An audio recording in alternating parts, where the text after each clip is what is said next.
All right. So obesity is one of the biggest issues we're running into. It has a lot of actual causes, and yes, consuming too much is definitely part of the problem. Um, there's a couple different things that will instantly make things easier for you. First of all, stop eating processed foods. Processed foods, for the vast majority of the time, have chemicals that are in them that cause you to overeat. They are really bad chemically. So, like high fructose corn syrup has a much higher glycemic response than a lot of other foods. And that glycemic response raises sugars too quickly, forces too much insulin to come in, and pushes things over. So, real quick, we'll go through some stuff.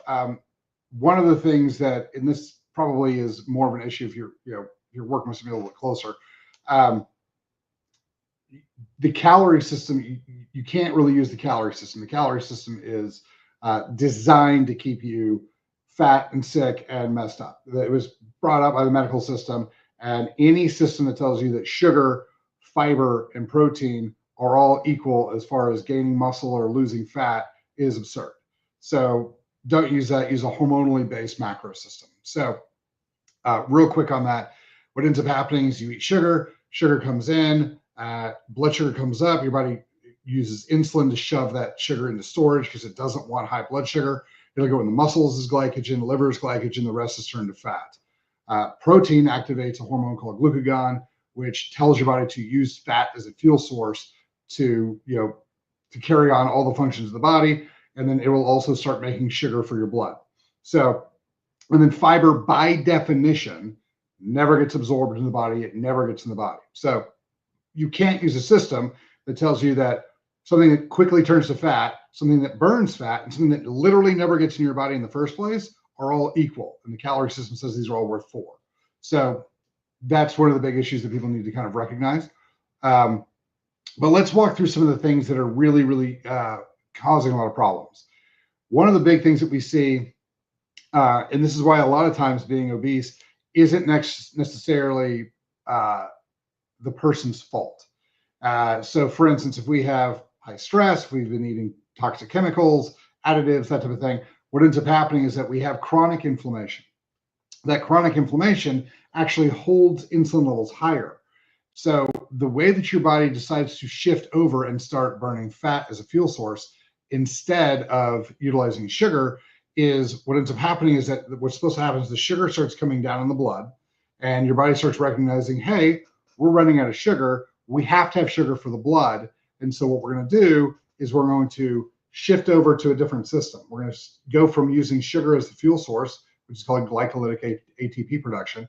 We're going to stop using that. We're going to start using fat. Well, as the sugars come down, the insulin levels drop that the body produces, and your body starts producing a hormone called glucagon. The glucagon shifts you over. You start burning fat as a primary fuel source. That's how that works. Now, here's what happens. This is the important part of this. As your body starts producing sugar through a process called gluconeogenesis, you have to be able to shut it off.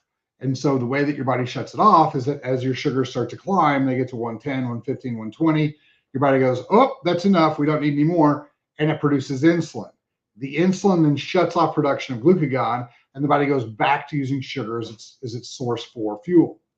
So the reason this is important is because if you have high fasting insulin or you have insulin resistance, your body always has a specific set amount of insulin in the blood. So it's always inhibiting your body's ability to use fat as a fuel source. And so that's one of the problems we get into. So the problem with that is if you're in that state, which a lot of you are, because you haven't had your fasting insulin pulled, because that's not something that's how you fix a problem. So your medical doctors are definitely not going to pull fasting insulin because they don't want to fix the problem and want you to stay medicated forever. So what ends up happening is that if you start cutting back your intake, so if you're like, oh, cut your calories back, you'll lose weight, you will lose weight. But here's the problem. Because that insulin stays high, what ends up happening is that your body can't do anything about it. It can't really shift over to processing and utilizing fat as a fuel source. However, as that blood sugar starts to drop, your body goes in this immediate panic mode and it creates more sugar. It creates more sugar by taking apart your muscle tissue and using the proteins to go through a process called gluconeogenesis to raise your sugar levels back up. Well, the problem is that if you start doing this, it's really hard on the body. And so it doesn't burn much fat, but it tears apart your muscle tissue like crazy. This is why actually going through and utilizing weight as your marker of how well you're doing is a horrible idea. Because what did you lose? Did you lose fat? Did you lose muscle? Did you lose inflammatory water weight? Did you lose normal water weight? Did you lose organ tissue, bone? What did you lose? What was the weight you lost? Because a lot of times what we're seeing, at least what I'm seeing, is like for a while I've been seeing people coming in, usually women, and they're having problems standing up. And their doctor said, "Oh, this is a neurologic issue. Go see a neuro guy who can help you with neurologic function." So they come see me. And my first question when I start seeing this is, have you been on any GLP-1s? And people go, "Oh yeah, I was on Ozempic, or I was on this, or I was on that." And what happened was that the doctor just put them on this. Again, we gave metabolic tools to the wrong people. They just put them on this and didn't talk about diet, exercise, hormones, anything else. And what ended up happening is that the weight they lost was muscle tissue. And you can just Google this, Ozempic and lean muscle mass loss, or, semaglutide and lean muscle mass loss. Because what ends up happening is that these people are losing so much muscle mass, they can't move around, they can't stand up anymore. Here's the problem with that. The way that your body utilizes fat as a fuel source is inside your muscle tissue. So if you lose your muscle tissue, you're going to lose your body's ability to actually burn fat to begin with. So most of your metabolic function happens inside your muscle tissue. So losing muscle tissue is the worst possible thing you can do. So this is also why a lot of times people will say, I hear this all the time. People came in, they're like, I cleaned up my diet and I really cut it back 20 pounds, and I was real proud of myself. And then it all came back. We added so much in. So that's the issue we came into, is that you've now lost this muscle tissue, and then you gained a bunch of fat back. And so losing that same amount again later is much more difficult. That's why losing the fat the second time is so much harder. This is also why when they talk about, with pregnant women, when they, whatever fat you don't lose between baby 1 and baby 2 is yours to keep. That's the thing that's been said a lot. Not necessarily true, but this is one of those reasons. So you have to start focusing on, okay, what am I trying to lose? I'm trying to lose fat, trying to lose inflammatory water weight, trying to lose those things. Okay, you're going to have to design a system or part of a system that actually focuses on the chemistry of breaking those things down. One of the easiest ways, and this is the other side of the calories thing, I always think is hilarious, because by now everybody's heard of, talked to, or maybe knows personally somebody who has gone on like a keto diet or a high protein diet, didn't change their calories at all, or even ate a little bit more calories and lost a bunch of fat. So the way that you have to do this chemically is you have to give your body the reason to burn the fat. So what ends up happening is if you cut out all of the insulin producing foods, these are going to be your sugars and your high glycemic foods, cut those out, and then allow your body to start using fat as a fuel source by giving your body fat. This is one of those things people use bulletproof coffee for, which is MCT oil, butter, and then coffee. What ends up happening is that when your body looks at it and goes, oh, we're getting in a significant amount of fat and no sugars, it will decide, okay, we're going to use the fat as a fuel source. Once it starts using fat as a fuel source, everything starts getting better. So here's the thing. If you walk through this properly, the first thing you got to do is check your hormones, make sure your hormones are where they're supposed to be. Your body's not going to do very well with high insulin and low testosterone. So get those two things pulled, checked, and put back where they're supposed to be. And by the way, the ranges, I keep seeing guys who come in here who are at 300 or 400 testosterone, and their doctor's like, you're fine, you're within the range. That's not true. You want to be between 800 and 1200. Women, you want to be between 80 and 250. On both of you guys on the testosterone, you want to be as high as you need to be to get everything to work, but no higher than that, right? So more is not necessarily better. So on that one, and then you want your insulin level, you want your fasting insulin somewhere between 5 and 9. That's going to be the best place for your fasting insulin. That'll allow your body to actually break these things down. The next thing is, like I said, cut out all the processed foods. The processing in these foods does a bunch of stuff to you that's wrong. One, most processing food is designed to sit on the shelf for longer. Well, how do you do that? Well, you make sure that the food doesn't get broken down by bacteria. Your body gets energy from things by breaking it down using bacteria. So if you're eating something that is designed to withstand bacteria or even kill bacteria, you're decreasing your gut flora every time you eat this processed food. So it's creating chronic inflammation, it's holding extra water weight, putting toxic chemicals in your body and killing your gut flora. 100% not what you want. So get off the processed foods, get on the real foods as much as you can. That in and of itself will help tremendously. Now, the next thing you want to do is get rid of this idea that you have to eat multiple times a day because that's what you do. Most of the people we work with will eat, 2 meals a day. I eat 1 meal a day. I've been doing it for 2 years now. And I have a lot of people who will opt to, do some fasting, do some 2-3 day fasting. It's fantastic, super healthy, easy to do. I would highly recommend that you, again, get your hormones set first, get your supplementation set second.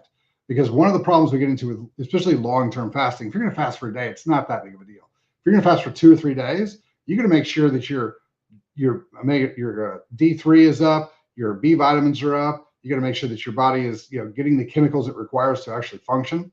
By withholding the sugars and the fats and things like that produce the ATP, that's going to help your body create and utilize fat as a fuel source. It's going to help, reset muscle function, but you still have to have the B vitamins and things like that your body requires to run nutritionally and chemically. So make sure you maintain those, and you're fine. Like a lot of the people we work with, that's where we end up, and it ends up being really, really good. Like half the people I talk to, I'm like, what'd you have for breakfast? And they tell me, and I'm like, cool. All right, how hungry were you? And they're like, I wasn't that hungry, but it was breakfast, so I went ahead and ate. I'm like, all right, when do you eat lunch? Noon. Okay. We drop breakfast, and all of a sudden, everything starts coming into focus because that gives them a longer fasting window. Their body can actually break things down. It can process things easier, and it moves things through. So if we're looking at obesity and we're saying, okay, what can we do today? Again, if your doctor won't do it, because a lot of doctors won't do this, get a hold of us. We'll do it. This is how we do everything. Pull your fasting insulin, pull your testosterone and your free testosterone, make sure those are where they're supposed to be. Then cut out all of the processing of the food. Then start whittling down the amount of sugars that you're consuming. And this will help the body to stop producing the insulin that then converts everything over to fat. So start there. Like I said, this is a much, much, much bigger conversation because fiber is fantastic. You can use fiber to block sugars. You can use fiber to do all sorts of things. But fiber, like I said, never gets absorbed in the body. It creates this viscous gel that doesn't get absorbed, but it also blocks other things from being absorbed. This is why if you look at, people say, well, drinking orange juice will make you fat. Eating an orange isn't as bad because the orange has the fiber, which blocks the absorption of those sugars.